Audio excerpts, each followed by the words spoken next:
Santé et sécurité, le podcast. Ambulancier, chapitre 10, changement de métier.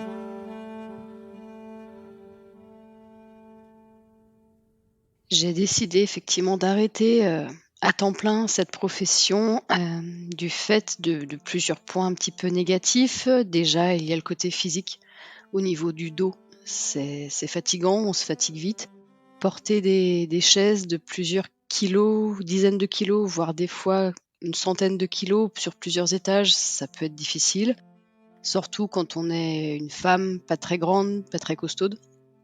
Donc déjà, au niveau physique, j'avais des difficultés. Ensuite, au niveau, du métier en tant que tel, à savoir, les horaires, c'est très difficile d'organiser une vie de famille autour de ces horaires-là. Donc, mon objectif étant d'avoir, une famille et de pouvoir en profiter un minimum, voilà, je ne voulais plus être, autant absente, du domicile, notamment pour les dates un petit peu fortes de l'année comme certains anniversaires, Noël, etc.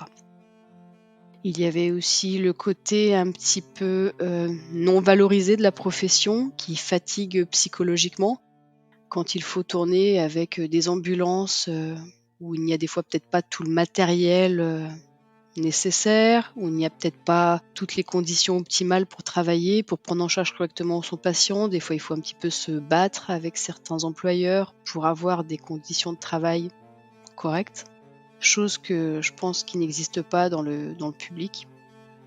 Tout simplement, voilà, c'est le côté un petit peu lucratif du métier qui commence aussi à peser.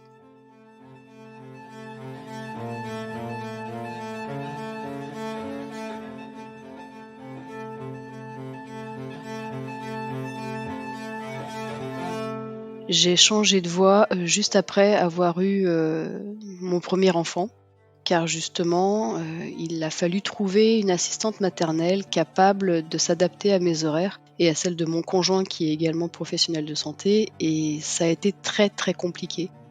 Et le fait d'avoir trouvé un autre travail avec un rythme de bureau, classique 9h-17h, ça a grandement facilité, cette recherche d'assistante maternelle.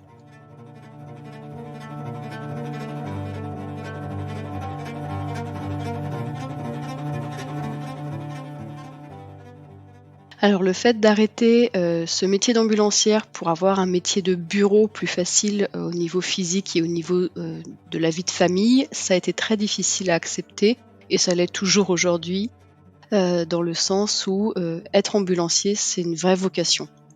J'ai même envie de dire que c'est une passion et il est difficile d'arrêter un métier où on trouve de l'utilité, on se sent utile à la société et à ses patients pour se retrouver derrière un bureau, derrière un ordinateur, voilà.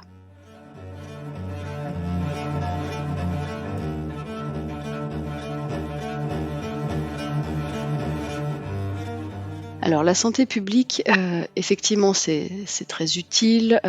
Je fais actuellement des mises en place dans les établissements de tout ce qui est téléconsultation, télémédecine, téléexpertise, développement, des ressources médicales et cetera. Le problème de ce métier, c'est qu'il n'y a pas le contact avec le patient et c'est ce contact humain qui est très important, d'autant plus quand on est face à des patients âgés, en difficulté, en détresse, qui vraiment ont besoin de notre main tendue vers eux en leur disant: «Je suis là pour vous aider, je vais prendre soin de vous, au moins le temps de ma prise en charge». Et c'est vrai que de ne plus avoir ce côté humain, mais être face à une machine, un robot, un ordinateur, c'est beaucoup plus compliqué.